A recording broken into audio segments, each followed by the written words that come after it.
What is up, everybody? Welcome into Happy Hour. I am your host, Andy Herman. You can follow me on Twitter at Andy Herman NFL. Thanks as always for being here. Should be a fun chat this week with all that's going on in Packerland. New defensive coordinator. We learned today that apparently, per Aaron Wilson, the Packers did offer Zack Orr the defensive coordinator position. Let's just start there actually right away, because that's kind of a fun way to take this right off the bat. The biggest thing that I can say about this is I do not care at all. They could have offered Denard Wilson too. They could have offered, I don't know, whoever else they wanted to. And at the end of the day, they ended up with a really strong defensive coordinator candidate, in my opinion. They offered him, he accepted, and they have their new defensive coordinator. Guys, we literally could have been sitting here still with Joe Barry at the helm. That was not out of the realm of possibility just like a week and a half ago, whatever it was. So that could have been the case. I know a lot of people were not excited about Brandon Staley. Could have been Brandon Staley that they hired. It could have been another retread that has not worked out somewhere. Ron Rivera, maybe. There could have been a ton of bad options. I think the big thing here is that there were a ton of great options in this defensive coordinator class. Zack Orr, probably one of those, new defensive coordinator with the Ravens. Denard Wilson goes to the Titans.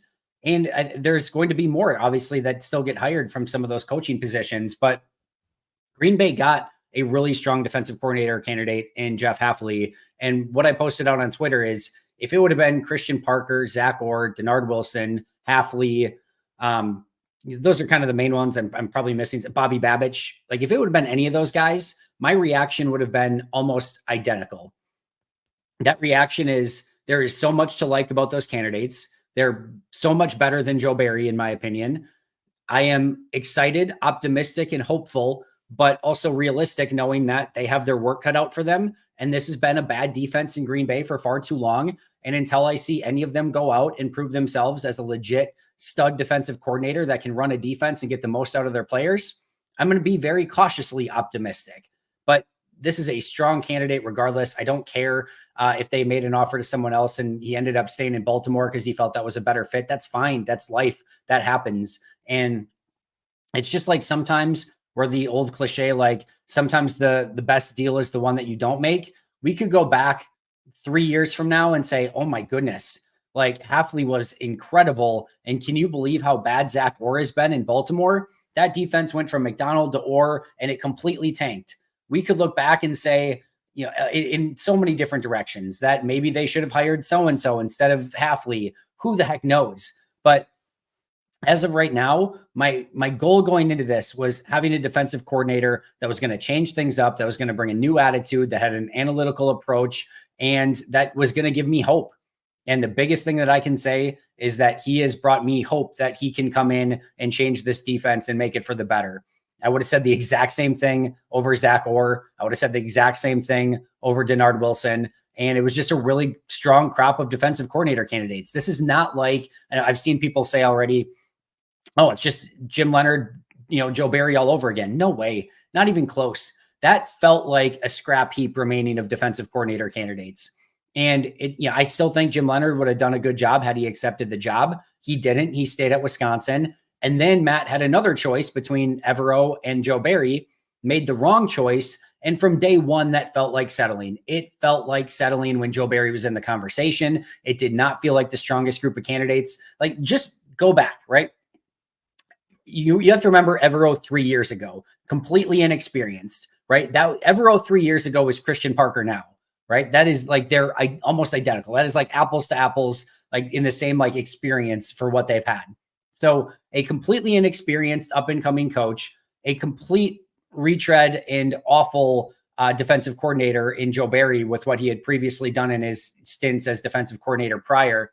And then a college coach, college defensive coordinator that looked awesome, that you wanted, and he said no. And what they probably should have done is, once Joe Barry said no, reopened the job search, and they just didn't, and they settled, and they got it wrong. They should have went with Evero. There's so many things that they did wrong throughout that process, but that was an extremely shallow pool of candidates from day one. And because they were at the end of it, they were in the NFC Championship game, they lost. And then they had to go defensive coordinator searching after a lot of teams had already filled their defensive coordinator vacancies. And Green Bay was left like with nothing, with no great options. And they settled for Joe Barry. This is not that. This is, again, even if Zack Orr was their 1A, heck, even if Wilson was their 1B and Babbage was their 1C, I still don't care. I still think they got a great candidate, and I have no issues with it whatsoever. I don't think it changes anything in any way, shape, or form. And if you told me that Babbage or Orr or Wilson or Hafley, any of the four, went on to be great defensive coordinators in the next few seasons, I'd be like, yeah, I totally believe it. You told me any of them went out and failed over the next 3 seasons, I'd be like, yeah, that can easily happen too. And just fingers crossed, Green Bay got the right one. Like the resume, like everything about him. He checked every single box that I was looking for in a defensive coordinator candidate. So I really don't care one way or the other if they had another offer out there for someone. All right. So let's talk about this, Jay Western, actually, because somebody brought this up on Twitter. When Zack Orr interviewed, Mike Macdonald was not the head coach yet in Seattle. So he was still a positional coach. He had no idea he was going to get a defensive coordinator opportunity with Baltimore. So there's no issue. If you had to ask everyone, right, what's the better defensive coordinator position? Green Bay, where you had, I don't know what, like a bad defense, legitimately bad defense that has some talent, and they're going to put more resources into it with a good football team, or the Baltimore Ravens, who had the best defense in football, and you get to call the plays in both spots, and you have a team that's also competing for a Super Bowl. Like, Baltimore's the better job. And he was in Baltimore. It's a system he's familiar with. He doesn't have to reinstall everything new. He doesn't have to hire a whole bunch of new, staff mates. Like, he can just literally go one office over and say yep, now I'm going to call the plays and we're just going to kind of keep doing what we're doing. That's a easy thing for Zack Orr. But when he interviewed, Macdonald wasn't in Seattle yet. There was no defensive coordinator opening in Baltimore. Also, even if he knew, right? Even if he knew that job was coming open, and even if he knew that he really wanted that job, it's possible he didn't know that he was going to get offered it. They have Chris Hewitt. They have Anthony Weaver Jr. They had Denard Wilson. He was probably sweating it out too of oh man, am I even going to get this job?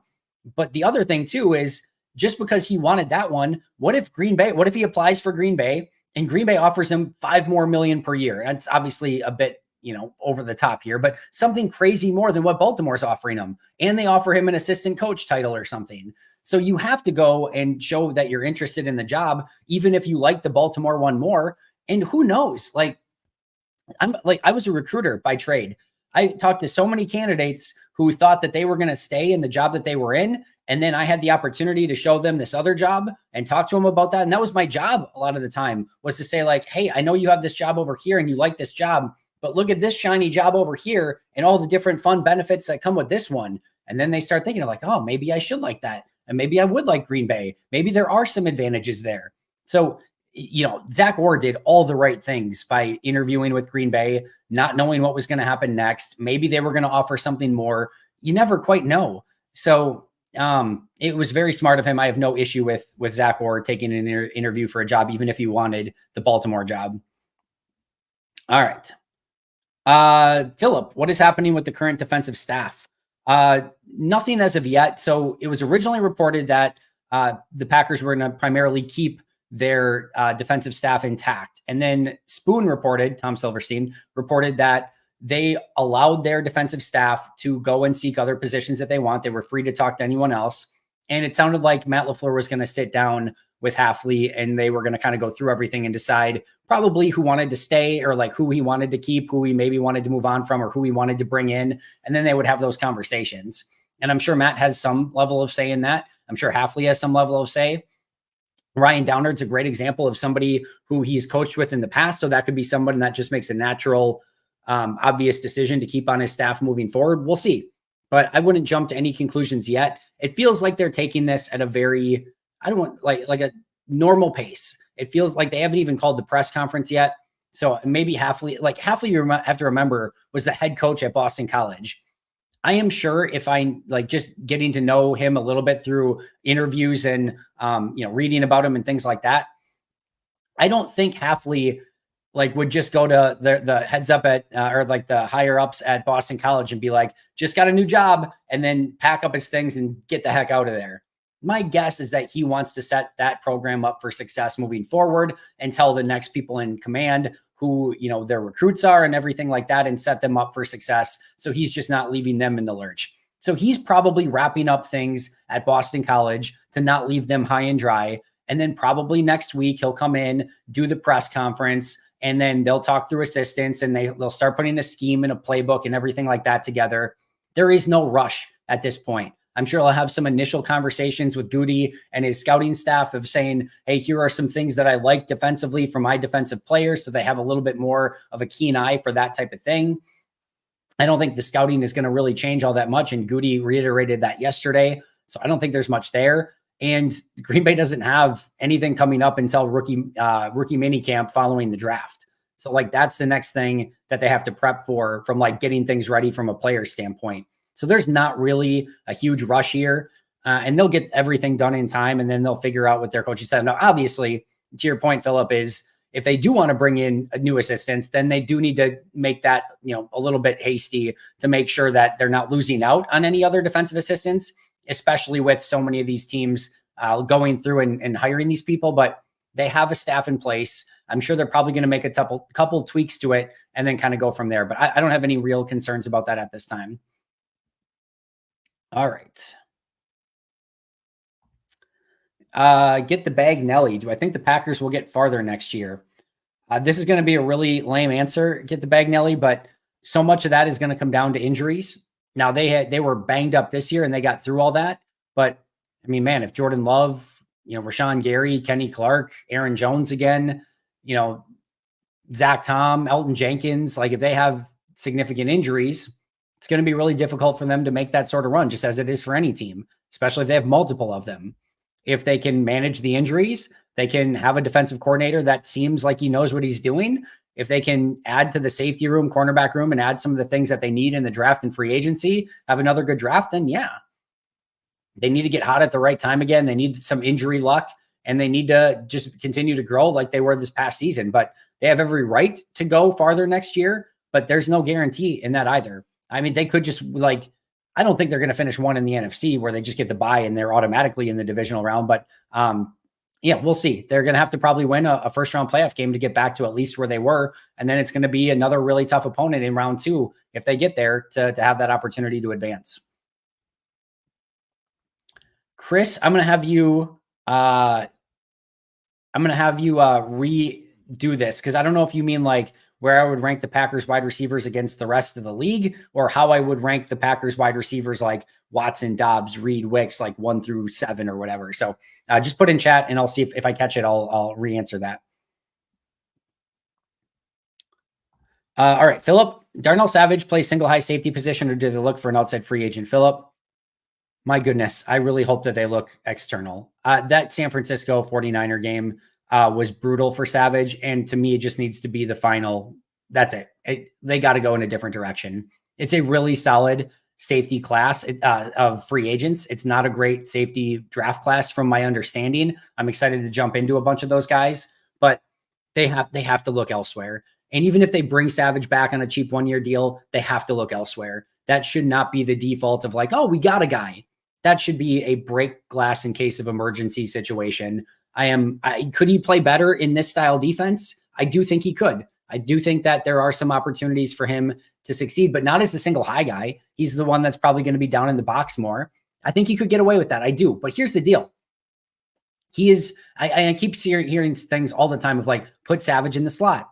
Do we not remember that Savage played in the slot in 2022 and it did not go well? You know who he looked like in the slot? Darnell Savage. It was the same guy. He was just in a different spot. Poor angles, bad tackling, some plays here and there, which he happens to do from time to time. But overall, it's just not good enough. And he's like some of the processing on the back end, some of the plays that he's making. For me, I'm all the way out. All the way out. It needs to go in a different direction. Not at slot, not at single high, not in box safety. It's time. It is time to find a new safety. You had 5 years of Darnell Savage. You got 1 good year out of it in 2020. That was it. And I think it's just time to move on. That's all I'll say on that one. All right. MU Wade, thank you for the super chat, by the way. What's a good draft class for a team consist of? Here's how I view it. You want to get one big time player, like one really big time player. Like, when Jair Alexander obviously was like an all pro. All right. That's your big time player in that draft. Rashawn Gary can be a big time player in a draft. Jordan Love can be a big time player in a draft. Nick Collins, he wasn't in that draft because you know that, but like Collins can be a big pick in a draft. But you want one like Pro Bowl / all pro caliber player is what you're looking for with one of your picks. Doesn't matter if you get him in the first, doesn't matter if you get him in undrafted free agency, but your draft class, ideally, you want one all pro caliber player. You want one really good starter with Pro Bowl caliber upside, but like at minimum, like this would be like your Zach Tom. And I don't like Zach Tom could get better still. But like Zach Tom right now, Elton Jenkins would be another example of this, where you get a really freaking good starter. You get, a player that is going to help you for a while, probably gets a second contract, is a core part of your team. That's a really good starter.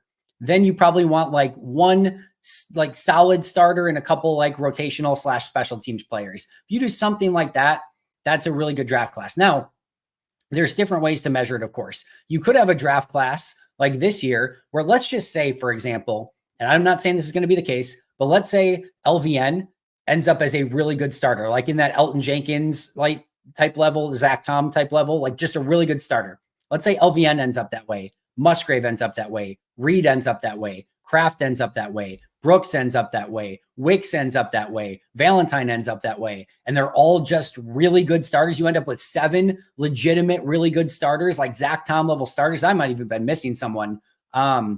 I don't know, maybe Colby Wooden could get in that conversation. Maybe Anthony Johnson Jr. could get in that conversation. Maybe Malik Heath could get in that conversation. Maybe Brenton Cox could get in that. But let's say you end up with like 6, 7, 8, like just really good starters out of it. If none of them are all pros, it's not like, man, that draft class sucked. They didn't even get one all pro out of it. They could just have a class of 7 or 8 awesome football players, and you will take that too. So there's no perfect calculus here, but you just have to kind of evaluate each class individually and kind of go from there. All right, so I think we're getting, did we get the Chris's response here? All right, so I think I know what you're saying, Chris. So what I'm looking for, number 1 through, let's just say 7 at wide receiver. I'm going to go Dontavian Wicks 1, and that's going to sound crazy to some people. I think he's legitimately going to end up being Green Bay's number 1 wide receiver. That's the guy I would want most moving forward. I'm going to go Jaden Reed 2. Watson 3, Dobbs 4, Melton 5, Heath 6, and then Toure 7, and anyone else after that. I don't think I'm forgetting anyone, but that's probably the order that I would put them in. But man, like if Watson hits and he becomes what you want him to be, he's 1. Dobbs at times, look at the playoff. In the playoffs, Dobbs was 1. There was a couple games where Melton looked like 1. There were games where Jaden Reed looked like 1. Like that's the really fun part of this Packers wide receiver group, is there are a ton of really good players, but I'm going to go Wicks, Reed, Watson, Dobbs, Melton, Heath, Toure in that order. And then we can go Grant Dubose after that. And then it just gets a little bit watered down from that point on. All right. Nicholas Miles, do you agree that Zach Tom is the most reliable player in the Absolutely. Unequivocally. So I just put together, this is going to air on Sunday. Let me see if I can pull this up really quick. Here we go. This is going to be great. So here were my players who had the most games graded in the positive this past year. All right. So most games graded in the positive. So what? They played 17 regular season, 2 playoffs. So they played 19 games. They played 19 games this past year. Zach Tom was easily the most, with 17 games graded in the positive. He graded positive for me in 17 out of 19 games. Romeo Dobbs and Jordan Love each had 14. Dontavian Wicks, Tucker Kraft, and Preston Smith each had 13. So the most reliable, consistent player on the team, not just on the offensive line, but anywhere for me, was Zach Tom. You were pretty much almost guaranteed to get a good game out of Zach Tom every single freaking week. So that's how I viewed it. Jenkins, to me, I don't want this to come across as anti-Jenkins in any way at all. He's a really freaking good player, second best offensive lineman on the team. At times looks like the best offensive lineman on the team, no question about it. Has that level of talent. I think some people put him in that Pro Bowl All-Pro conversation, and he's just not. He's really, really good. And you're so lucky to have him. And the fact that he has some versatility up on the offensive line, although last time he was at right tackle, it was an unmitigated nightmare. But he's really freaking good. And again, you want that dude on your team. I have no issue with the contract that he's on. I think he's getting paid well for what he is. But I do think there's some people that put him on a pedestal higher as like an all-pro or a Pro Bowl type player. And I just don't see him there. And for me, Zach Tom is offensive lineman 1A, and then Jenkins would be number 2 after that.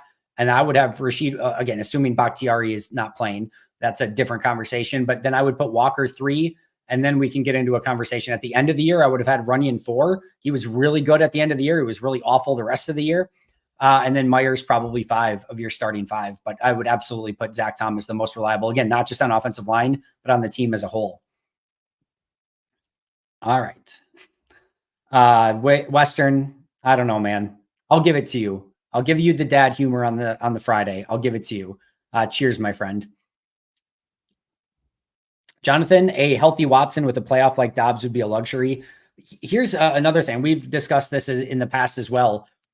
One of the things that we're going to have to get a little bit used to is we're going to have games like what Jaden Reed had. Was it no catches against Dallas? I think it was no catches against Dallas. I think Wicks had maybe 1, maybe 2 catches against San Francisco.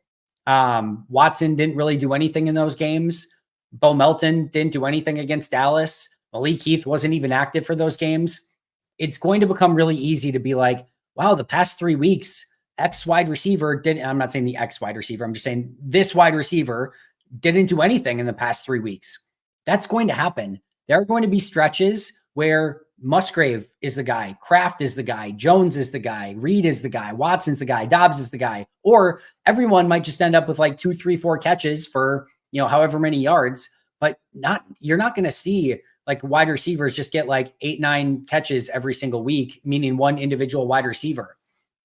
And we kind of saw that at the end of the regular season where I think Melton had the 100-yard game, and then Reed had the 100-yard game, and then Dobbs had a 100-yard game, and so on and so forth. But it was somebody different every week. But we might go a few games where it's like, man, I haven't really heard from Romeo Dobbs lately. That doesn't mean he can't. It doesn't mean he won't. The next 3 games might be Romeo Dobbs centric, but the last 3 might have been Bo Melton centric. It's just, you don't know. And I think we're going to have to get a little bit used to the fact that guys are going to get hurt. Guys are going to get featured. Guys are going to get taken away by opposing corners. And sometimes if whatever wide receiver it is, if it's Watson, Reed, Wicks, Dobbs, if the other team's number 1 corner is taking away that one guy, that's fine, because all the other ones can probably beat their number 2, 3, and 4 corners. And that's, and even if those aren't good matchups, Musgrave might be, Kraft might be, or they might have a crappy run defense. So you just run Aaron Jones the whole game. Like, those are the options that Green Bay has. And that's a good problem, not certainly a bad problem. Hunter, I have not watched him yet, but the idea of it entices the hell out of me. I'll say it that way. Obviously, big time power center. I would be really excited about the idea of him, but not somebody I've thrown the tape on yet of, but I'll get there. I promise. Jonathan's here for the wide receiver by committee approach. I very much am as well. Yep, absolutely, Clark. We just talked about it. Like I said, I want to watch the tape of him, but the idea of him, I'm all in on the idea and from what I've heard of him so far. Showtime, thoughts on what to do at right guard? Bring back Runyon, start Ryan, or draft a guy like Cooper Beebe. I've been pretty consistent with this over the past couple months. I think Bakhtiari is going to get released, and I have an episode coming out on Monday. For those of you who are like, why are you pumping all these episodes? I have all of them recorded already because I'm going to be out of town next week. So they're going to be going up very soon. But I have an episode next week talking about the Bakhtiari situation. I'd be pretty surprised if he doesn't get released, but he's likely released. Nyman and Runyon probably leave in free agency. You have your starting 5, if need be, of Rasheed Walker, Elton Jenkins, Josh Myers, Sean Ryan, and Zach Tom, left to right. What I want from this offseason is as much depth and competition as you can find. And maybe that does mean bringing back a John Runyon Jr. on a cheaper deal. And if you want to have him compete at guard, that's fine. Maybe that is drafting, Powers Johnson in the first round and having him compete with Josh Myers, or having him compete at right guard with Sean Ryan. I'm cool with that. Maybe it's drafting a tackle and forcing Rasheed Walker to earn his job. I just want more competition and more depth. We know right now for a lead pipe fact, if Jordan Love is protected and you have all these weapons that we know they have on offense, tight end, running back, wide receiver, this offense is going to cook if you protect Jordan and if you open up those running lanes for, I didn't even need to open the running lanes for Jones. Jones was getting through things where there wasn't even things there this past year at the end of the year. So just protect Jordan. You have your franchise QB. You have all the weapons you need. Those guys are going to get open. He's going to find them. He's going to hit them. All you have to do is protect him. So while I know we're looking at the depth chart and saying, all right, you got 5 starters on the line. If need be, you want a running back, you want a linebacker, a corner, a safety. Keep building that offensive line. Keep the competition on and keep getting better. And if you continue to build up that offensive line, this offense has unstoppable firepower if it needs to in any given game. And it's going to be so hard to stop as these guys continue to get better. But we also know it takes one Byron Bell at right guard, and all of a sudden he's just a turnstile and you're just getting immediate pressure. And what that does to a Jordan Love or an Aaron Rodgers or a Tom Brady or anyone else is it brings their eyes down, and now they're watching the rush. And now it doesn't matter that Jaden Reed and Christian Watson and Dontavian Wicks and Luke Musgrave are nuking people down the field and wide open, because Love can't see him because he's got a defensive tackle 310, 740 blitzing right at him with no stopping him, because you don't have a right guard who can play. Keep building the depth and competition. Royce Newman's probably going to get cut based on his contract. So like right now, if you do lose Runyon, Nyman, Newman, that's a lot of ends. Runyon, Nyman, Newman, and Bakhtiari, your next 2 up are Caleb Jones and Luke Tenuta. Like that's there, you don't have depth anymore. So offensive line is going to be a very, very important position for the Packers this offseason. It might not look it right now on the depth chart. I promise you it is. And we know that they're going to have 2-3 of those guys go down through the course of the season, and you're going to want guys who can step up. And I don't think you want Caleb Jones and Luke Tenuta to be your lone answers for that right now. So offensive line going to be extremely, extremely, extremely important. All right. Can't play a single playoff game in the Love era with players like Dennis Kelly and Billy Turner as your starting tackles. That is fair. Or Valdir, or there's a lot of different situations that unfortunately came up. Could we see Myers move to guard? This is something I have talked about in the past. I do think that there could be something where he plays better at guard and maybe just doesn't have to handle some of the stuff as much and can just go out and play rather than having to maybe think about all the calls and everything that's going on. And maybe he would be better. It's something that I sort of proposed last year, but the idea at the time was that you had Zach Tom to play center. Now he's just such a great right tackle that you don't want to move him. But yeah, if you got a better center in that situation, if you found a really good center, let's say you did take, Powers Johnson and put him in at center and he's going to be your starting center. Well, now you just have Sean Ryan and Josh Myers battle for right guard. Like you could do something like that too, but definitely within the realm of possibility. Andy, do you see Quay as inside linebacker or weak side linebacker in Hafley's scheme, or too early to tell? I don't really care all that much. And again, I don't need to be crass, Slider. I appreciate the question a ton. As they mentioned yesterday, as Gutey mentioned, and I've talked about, this is a 4-2-5 league. This is 4, players that are trying to get pressure more often than not on the quarterback. Obviously they have to stop the run too, but 4 up front, 2 off-ball linebackers, and then 5 defensive backs, 1 in the slot, 2 safeties, 2 corners, and then 2 linebackers that are just staggered. And to me, the more you can do at those positions, the better. I would like to see Quay have a complement next to him that can be a bigger, more physical player that can bring some pain. A Frankie Louvu is somebody from Carolina. If you wanted to go the free agent route, that could make some sense. Maybe a Blake Cashman from the Houston Texans, I think could complement him very well. But I just want, somebody that I think can be a more consistent tackler, can be a little bit better run defender. Let that person do the heavy lifting and be the thud guy, and let Quay do all the running around and just reacting. That's how I would see it a little bit more. But I ultimately think they can do a lot of different things, and it's going to be up to how, kind of they want to run this defense and what they think Quay is going to be best for. We're not bringing back Blake Martinez. He's getting into too many Pokemon scandals. That is a true story, by the way, for those of you who don't know. Have my thoughts on Nixon changed after Ben Fennell's comments? It's funny. This is the beautiful thing about what we do. I talked to Ben Fennell yesterday, and Ben went on about how great, and how impressed he was with Keyshawn Nixon this season. I talked to Aaron Nagler today, and that episode will air tomorrow. And Nagler went on about how it's clearly time to replace Keyshawn Nixon and go in a different direction. And, and the thing is, I'm sort of in the middle with kind of both of them. My ultimate thought on Keyshawn Nixon is this. I really like Keyshawn Nixon. I love his mentality. I love the way he plays the game. I love him as like a number 5 corner, and he's perfect in that role. If he can be your number 5 corner, meaning he comes in if there's a couple injuries and he has to play in the slot, or maybe he's your backup slot, right? You have a really good slot corner. He goes down, Nixon comes in, great. He can do that easily. That's a perfect spot for him. He's like your number 5 corner. He's a core special teamer. He's your primary kick returner, probably your backup punt returner. You can give him an end around or a reverse on offense every once in a great while if you want to do that. Heck, you can throw him in the backfield. He has so much versatility. You get 48 guys on game day that are active. Having him be one of your 48 has a ton of value to it. No two ways about it. That I've never gone against. I lean more towards what Aaron and I talked about today, that I think you need an upgrade in the slot. I also think that there's a world in which you can play Nixon on some early down slot situations, and then you have a better cover corner come in and obvious passing downs, because that's not Nixon's forte. I think there is some opportunity there. So yeah, this is the beautiful thing, is that different people are going to see the game in different ways. To Ben's point yesterday, and to what it allowed me to recognize, I actually kind of want to look at this because I didn't get a chance to look at it yesterday. I wanted to see how I graded him in the final game because it felt like he played better at the end of the year. And to Ben's point as well. So here we go.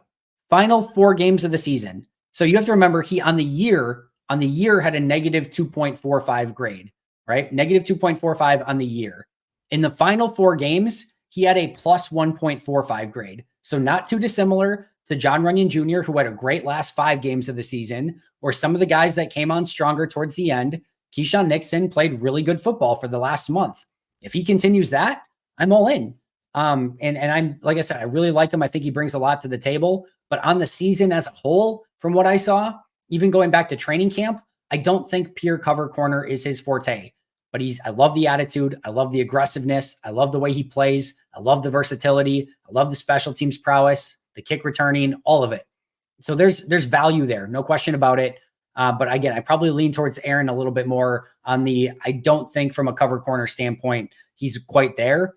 But again, and what I talked about with Ben was that's a really difficult spot to play. And that's the one thing that I sort of had to jog my memory of, like, I keep forgetting that, yeah, there's some good ones, but some good slot corners, but man, is that position really, really freaking hard. And if you get one that's even like, okay, sometimes it's not the worst thing in the world, because it's tough to fill that spot sometimes.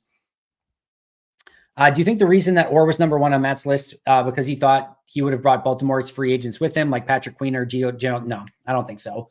Don't think that had anything to do with it. There's 0.0% chance that you make your decision based on a free agent you're going to get, unless it's like a quarterback that's a free agent. And like, if you were chasing Aaron Rodgers, like the Broncos were, or like the Jets were, and you were going to try to make a trade, and you knew the only way that you were going to win that quarterback over was by hiring Nathaniel Hackett and bringing in Alan Lazard, and bringing in Randall Cobb, and bringing in Tim Boyle, and bringing in Billy Turner, and bringing in, you get the point. But if they would have needed something like that, then you maybe sell your soul a little bit and say, all right, I'm willing to take the sacrifice on the OC and maybe a couple players to bring in the guy that I really, really want at quarterback. And I'll suffer through the other consequences of whatever that is. But outside of that, you don't make any decisions based on that whatsoever, because all of a sudden you think, yeah, Patrick Queen would love to play with Zack Orr, and then some team offers him $20 million more than what Green Bay could. And it's like, oh, well, now we hired this defensive coordinator for nothing. No, they went with whatever defensive coordinator that they wanted because they thought he was going to be the best defensive coordinator. No two ways about it. I don't have any doubts about that. Would you rather see us use those 5 top 100 picks on 5 players, or trade, say, 1 or 2 of them to move up in the first round or back into the first round? I have no issues if they want to move up, down, around. I think it all depends on what's on the board. I would be more apt to try to trade maybe like, can you use a 4th round pick to get maybe one of those 3rd round picks back into the 2nd round? Or maybe you take that 1st round pick and move back in the 2nd round And then with the picks that you gain, you take those third round picks and move them into the second round. And you all of a sudden, instead of a first, 2 seconds and 2/3, you end up with like 5 second round picks or something like that. Like those are the things that I think that they could be looking at and trying to be creative with. But I can tell you this, I know Gutey will bounce around the draft board. He might do something similar to the Jair Alexander thing where he starts at the top, moves down 25 spots, and then moves back up 12 spots. Last year, we saw him at pick 45, moved down to pick 48, moved down to pick 50. And from moving from pick 45 to 50, he picked up 2 selections. At 50, he took Jaden Reed. And with those 2 selections that he picked up in the trades, he got Dontavian Wicks and Karl Brooks. By moving down from 45 to 50, gets Jaden Reed at 50, and then Karl Brooks and Dontavian Wicks. So he'll manipulate the board as he seems fit and whatever he needs to do. He'll have ammunition to move around, but to me, he'll need all 11 picks. This is a roster that's still going to need some young talent and need to be filled out. And I do still think that they need, 5 lottery tickets in those first 3 rounds if they want to go in that direction. I have no issue with that. But if all of a sudden you're picking at, 25? I'd have to go back and look. But whatever it is, and there's a guy at 20 that you think is going to be the missing piece of your defense, then by all means, trade what you need to go, do what you need to do to go up and get that guy. So just the bigger thing here is it's going to give Gutey options, and that's really the really fun aspect of it. All right, what else do we want to talk about here? I have heard this. Somebody said that the new defensive coordinator looks like a mix between me and Matt LaFleur. If me and Matt LaFleur had a child, it would look like the new defensive coordinator. And which I responded, I need to see the new defensive coordinator with a Live Lucky hat on. Lucky, shout out to them who refuses to sponsor me, even though I send them emails. And then somebody photoshopped the Live Lucky hat on him. So I have heard it, Isaac. I don't necessarily see it, but it could probably be compared to worse. So it's not the worst thing in the world, I guess. Nixon is really good against the run, not so much against the pass. We need someone who can do both. I think he can be better against the run. I think you can find somebody that's better against the pass. I think he's a solid player, slightly below average, a little bit better against the run, little okay as a blitzer. Like he's not plus at anything, in my opinion. He's not big enough to be a plus run defender. He's not great in coverage. He's not agile enough, and he's not a plus blitzer either. But he does a lot of things well, and or okay, maybe is the better way to put it. But there's definitely some value there. How you guys liking Ross's series, by the way? I'm loving it. I think he's doing such a tremendous job. If you guys aren't checking out the daily draft with Ross, I highly, highly, highly recommend it. He is crushing it. He's going to have so many fun prospect breakdowns. He's got he's got 5 more in the hopper that I already have to get uploaded for next week, but he's killing it. Make sure to check those out. But yeah, second round very much could be a sweet spot in this draft. Nixon cannot play linebacker. Here's the other thing. I know Peter Bukowski has said this, and I've seen some other people say it. I am not a believer that Nixon can play safety at all. Do not believe that. I think he's a slot corner, and I think he's like your number 5 corner. I think that's where you ideally want him. I don't doubt Nixon on anything because he's come out of nowhere to put a really nice career together overall and become a 2-time All-Pro. But I do not believe safety or linebacker would be a fit for Keyshawn Nixon. Man, Showtime, I don't even want to think about it. I'm jealous of the Andy that gets to live in the Bakhtiari, Nick Collins, Terrence Murphy, and just everyone's healthy timeline of the multiverse. I'll say that much. Totally agreed, Slider. He's doing a great job. Do you think he trades a pick for a veteran like he said at the press conference? Probably not. I think he likes his draft picks too much, and I think he likes using them on cheap talent way too much, and that's usually the best way to go about things. But the overall tone that I got from Gutey was that they're going to be aggressive if they feel like they can go out and help this team, whether that be via trade or free agency. Now, he says this a lot, and Aaron and I talked about this today as well, but he says this a lot, and then sometimes it's much ado about nothing. I got a little different vibe, like he's going to do a little shopping this offseason. So that's the vibe I got from it. Aaron didn't feel the same way, but that's my vibe is he's going to do a little shopping. I think he's going to go after like a high tier 2 free agent. I thought Ben brought up a great point today too, by saying like, hey, remember safeties really don't get paid. I do think Antoine Winfield gets paid, but like Xavier McKinney, if he ends up at like, I don't know, somewhere around like 10 million per year or something, like just go sign that dude. Like do what you need to do to bring that guy in and solidify your safety position. And like, that's a fair deal for a safety. So I get that teams have like sort of devalued those. If you're going to play a lot of single high, you need a good one. I would have no issue with that whatsoever if they want to go and spend some money on a safety. And it's not like you're spending 20 mil per for a top tier player or 30 mil per for a top tier player at another position. You might get one of those top tier safeties at a much better rate than some of the other positions that you might need on the free agent market. Spiked Mocha, good to see you, my friend. Are teams abandoning kickoff returns to focus time, resources on other aspects of special teams? No, they're abandoning kick returns because teams aren't getting their kick returns out to the 25-yard line. So they're just analytically saying it's better for us to take the fair catch. And I'm sure then that also means that they don't have to spend as much time on kick returns and those sort of things, but it's definitely going by the wayside and they're becoming far less popular. And in a lot of cases, it's probably best just to let it go out of bounds or like out of the end zone or fair catch it. So, but to me, it's more of an analytical thing than more of like a practice thing, but that does let you practice less of that if that's going to be your philosophy. Is Tampa really going to have enough money to pay Baker, Devin White, Mike Evans, and Winfield? I haven't looked at their salary cap situation. I don't think Devin White will be back. I agree with you. It just depends. They can front load those contracts. They can find money in the couch cushions. If they want to, they will. But if Winfield becomes a free agent, then by all means, if you want to go after him, do it. I think some team will probably just pay him stupid money, and Green Bay never does stupid money, which by the way is a good thing. That's a very good thing. And again, I think he will get stupid money. So don't bank on it, but maybe not impossible. Are we expecting the price of free agents this year to be much higher due to the cap rise? I think it'll go up. It always goes up, right? There will be some higher price free agents. So it'll be, relative to the growth in the salary cap, but I don't think it's going to be anything super exorbitant either. Yeah, those NFC South teams, Saints, Bucks, there's a couple of them, but that's the price of going all in. Rams too at times. I think they're getting healthier from a salary cap standpoint, but Bucks win all in. They got a Super Bowl. They're not regretting anything right now. Saints win all in. They didn't get a Super Bowl. They certainly have some regrets. Packers win all in. A little bit different, but they did go all in, and they didn't get a Super Bowl, but they found a way to recover from it very, very fast, which is great. Last spring, Ben Fennell, I don't remember this at all. Ben Fennell was critical of Andy and me when Andy said we finally get to see the LaFleur offense. Now he praises Nixon. I wouldn't have read this if I saw the last part, but Ben, trust me, is not slipping. He is a super bright mind and he knows what he's talking about. He's amazing. Trust me, I learned something every time I talk to Ben. My favorite people to talk to are people that make me think of things in different ways or maybe see something that maybe I missed.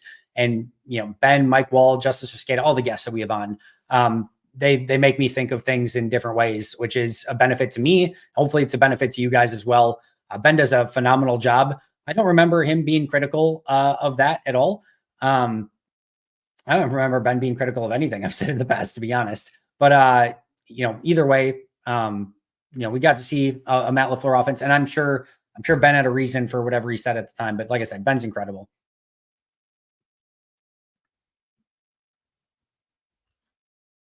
All right. Would we need another defensive tackle in a 4-2-5? I already have 5 solid players unless Brooks moves to defensive end. Need, no. Want, sure. You're going to play a lot of, press man, single high safety. And I don't care what defense you're playing. The best defense to play, 4 pass rushers that can get there with 4 pass rushers. If you can find in whether it's an interior defensive lineman or an edge player that can add to your pressure packages, like meaning that they can significantly increase the amount of pressure that you get on the opposing team, just take them. I don't like if that means Colby Wooden ends up being your 6th defensive lineman and he doesn't get to play as much, so be it.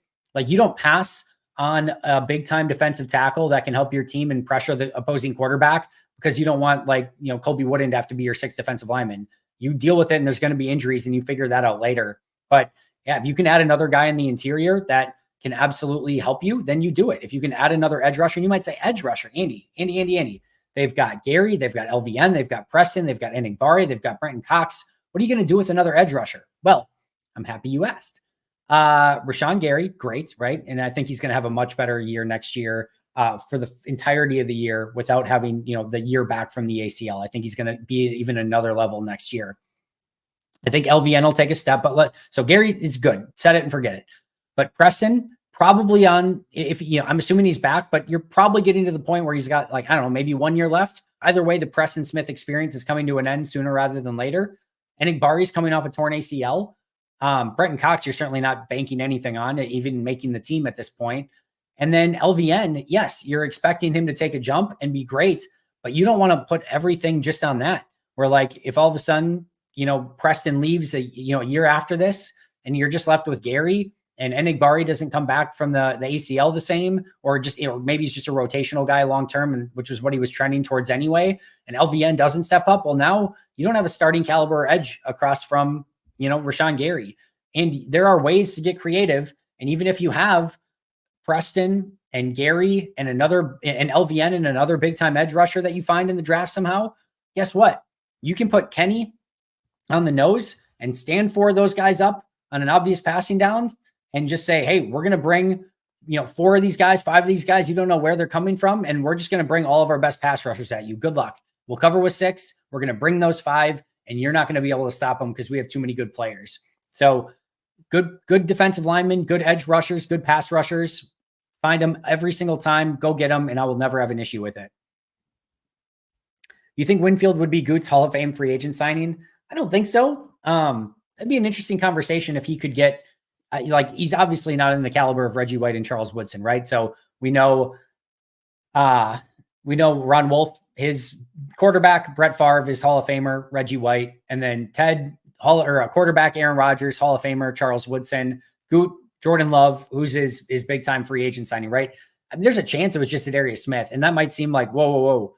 Zadarius that first year, in my opinion, and this might feel blasphemous, first year Zadarius might be the best defensive performance I've seen. Like, it's at minimum in the conversation with prime Charles Woodson and prime Clay Matthews, prime Reggie White in Green Bay. I'm not saying the best of it, but that one, and Zadarius, to be clear, it was just one season of it. But man, that first year of Zadarius was unfreaking real. It was so good. Just didn't keep it up after that. Had a good year the year after and then just disappeared and it was done. So, but yeah, we'll see what it ends up being. Maybe he can go get somebody like that. I don't think this will necessarily be the year, but if he does, awesome. And Antoine Winfield would be a great choice.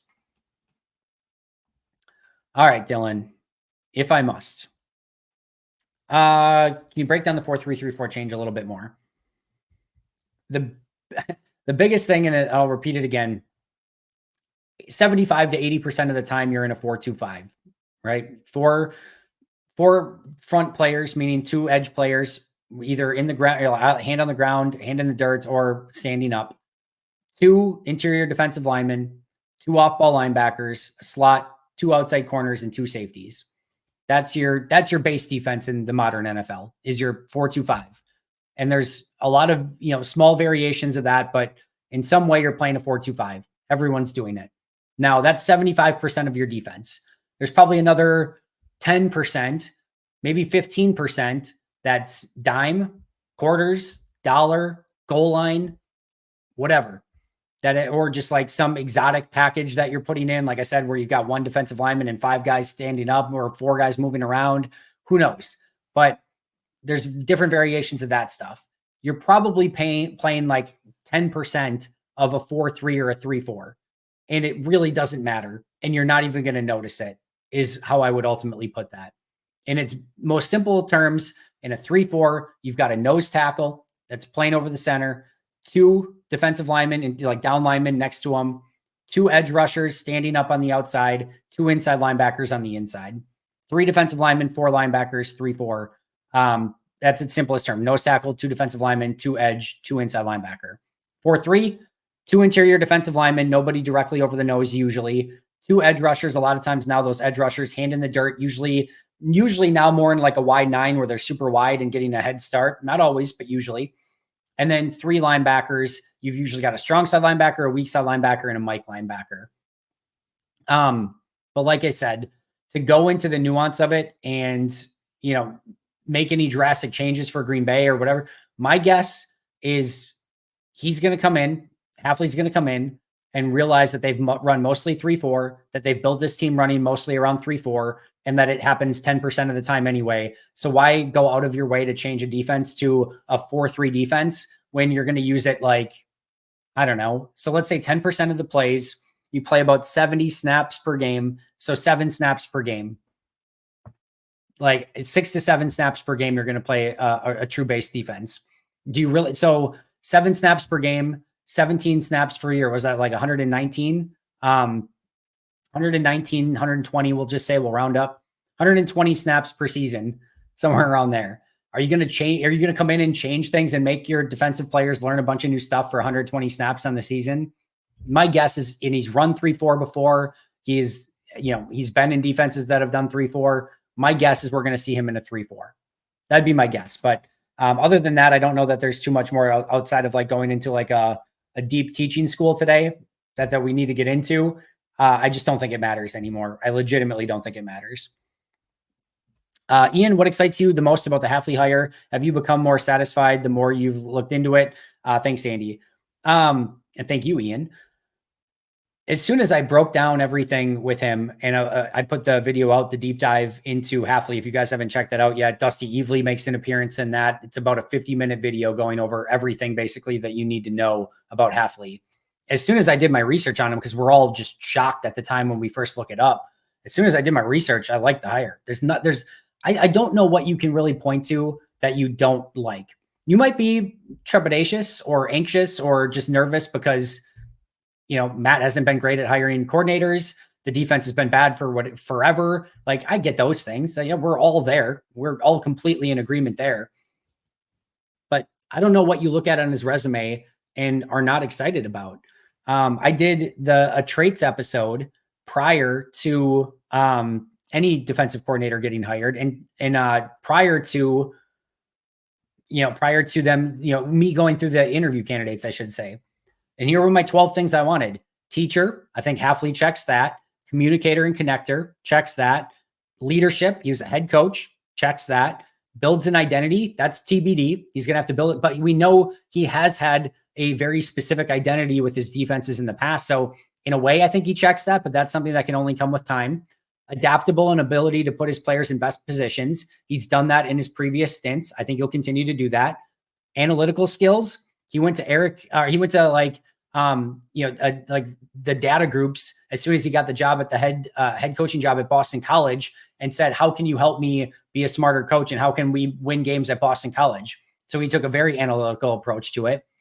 Hungry to prove himself. I think he legitimately wants to be, I think he realized head coaching is not for him. I think he wants to be the best defensive coordinator in the world. I think he loves being a defensive coach. I think he's going to be super motivated. Can he get the defense playing cohesively? We'll see, but he did it at Boston College. He did it at Ohio State. They improved when he got there. Synergy with Matt LaFleur and the coaching staff. There seems to be some synergy there already. That's going to be a little bit of a wait and see. Team first mentality. We'll see what there. But again, everything that in his previous stints have led me to believe he'll have that. And then play calling scheme and playbook. We'll see what he implements, but he's had to do that at Ohio State and at Boston College and implement those things. So to me, every single thing that I wanted on my defensive coordinator list of things that I wanted to look for, Hafley has. Now, that doesn't guarantee he's going to be a good defensive coordinator. Same as it wouldn't have guaranteed Zack Orr or Christian Parker or Wink Martindale or anyone else. But I like what I see. I love the resume. The more I dug in, the more I liked him. And I'm hopeful. What I wanted from this hire was hope. He gives me hope. And now we tread along carefully and hope that hope comes to actual good results out on the field. Mike Wall wants Gary and LVN with hand in dirt. I don't necessarily disagree with that. If they wanted to do that, that's fine. I also don't think that you necessarily need to change anything up to do that. I think it's foolhardy to think like, well, we have to, you're going to pass rush, right? Rashawn Gary and LVN when they're in the game, I'd have to look, but like how many times did LVN and Rashawn Gary drop into coverage while standing up? I don't know, never, maybe a handful of times. That's just not what they do. It's usually Preston or Enigbare who are the ones that are dropping into coverage. You are allowed, if you want to, on this side of the line, have Rashawn Gary and LVN or who's ever in that spot, have them rotating in and out and them with their hand in the dirt on that spot. And on the other side, you could have Preston Smith or Enigbare standing up. This doesn't have to be a rigid structure. Well, if he stands up over here, he has to stand up over there. No, they know you're rushing the passer. And if you drop, they don't care. Like, whatever. Like, if you put Gary and LVN in the ground over here, have, Preston or Enigbare standing up over there. It doesn't have to be, well, Gary and LVN are hand in the dirt, so Preston or Kingsley have to be hand in the dirt, or they're standing up, so they have to be standing up. No, just do whatever is best for that individual player. And I'm hoping we see a little bit more of that moving forward from this defensive staff where, hey, guess what? We can be creative and adaptive to what our players do best. And I don't necessarily disagree. I do think that Gary and LVN might be a little bit better with their hand in the dirt, but it's going to have to probably be a little bit of a wait and see sort of thing. Oh man, Ian, I was 13 and 14 years old. My Packers journey is fun. And I'm sure, I don't know, maybe some of you, I don't know, it's going to be exactly apples to apples, but my Packers journey is fun because the 96 team and that whole Favre era, I just got to be a fun fan that didn't know any better. I got to be just along for the ride. And it like aged as I like grew up. I got to grow up watching a quarterback in Brett Favre who was just out there like the old cliche gunslinger, having fun. That is like the best way to watch it as a kid. It like just every game felt fun. It was perfect. And then right as I was getting into, my 20s and, taking a more analytical approach to things and breaking things down more, Aaron Rodgers comes along. And it's right at the time where you start realizing, hey, maybe throwing 5 interceptions in a playoff game isn't the best thing to do. Like maybe like just being a complete gunslinger and not knowing what you're going to get every single down in every single game isn't the best way to play quarterback.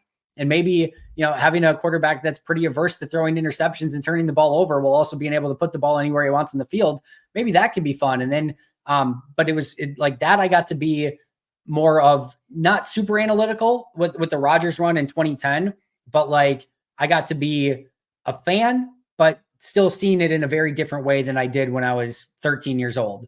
And then, more recently, and my hope is I get one more of these things at least in another Super Bowl where I do it where I'm actually covering the team. That's the Triforce for me. I would get it as one when I'm young, growing up, just innocent, not knowing any better, just watching it for fun. One where I'm an adult and can appreciate it a lot more, and I'm starting to look at things from a more analytical standpoint, but I'm not so far analytical where I can't really still enjoy it as a fan as much. And then now can I get one where I'm fully ingrained doing this full time and it's actually covering the team, credentialed, everything like that. That'd be the perfect trifecta. So that's what I'm hoping for. But as far as me being able to go back and break down, if somebody wants to find a way to get me all 22 for 96 and 97, I will promise I will take that on in June between mini camps and training camps. And I will watch every all 22 and I'll do grading the pack episodes for the 96 and 97 Packers. I would love to do that. But as far as I know, that does not exist anywhere where at least I've been able to get my hands on it. That's a great question, Alex. My gut says no, but like it's close enough where like my gut says like 4 million. Could you get him on like a 1 year 4 million, a 1 year like 3.75? And then the next response is like, all right, does the 1.25 million really make that much difference? Probably not. So it's like, it's not the worst deal. I'll put it that way. If it was 1 year, 5 million again, I'd be like, okay, I get it. I don't love it, but I get it. If it's more than that, I'd be like, not a fan, but I would ideally think like 3.7, 3.5, somewhere in that range would be ideal. I was only 6, but my last conversation about the Packers before my dad passed away was I still think the 97 team was better than 96. Yeah, I'd have to go back and watch. I mean, they were both just really good teams. But I think some of the stuff in 97 at the end where Holmgren was looking to get out. And of course you had I think you had I don't know, there's just some weird circumstances around that Super Bowl. I think they were just so ultra motivated in 96. Like it just felt like there was this end goal in mind and they were determined to get there no matter what. And they went out and did it. But that 97 team was really, really freaking good too. Dan, that's very within the realm of possibility. Very, very within the realm of possibility. All right. Probably got 1 or 2 more questions, guys. Just make sure I got all the super chats here.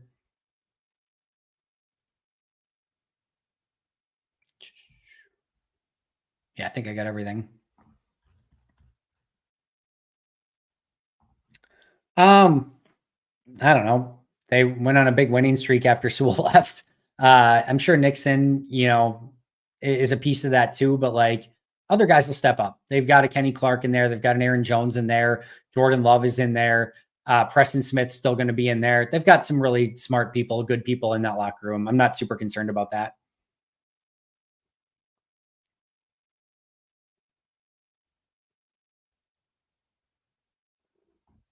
All right, last one. I'm going to probably get out of here, guys. What's the difference between starting your stance in the dirt versus standing up? Is it about first contact? Yeah, it's just your footwork's a little bit different. Your hands are a little bit different. How you're lining up.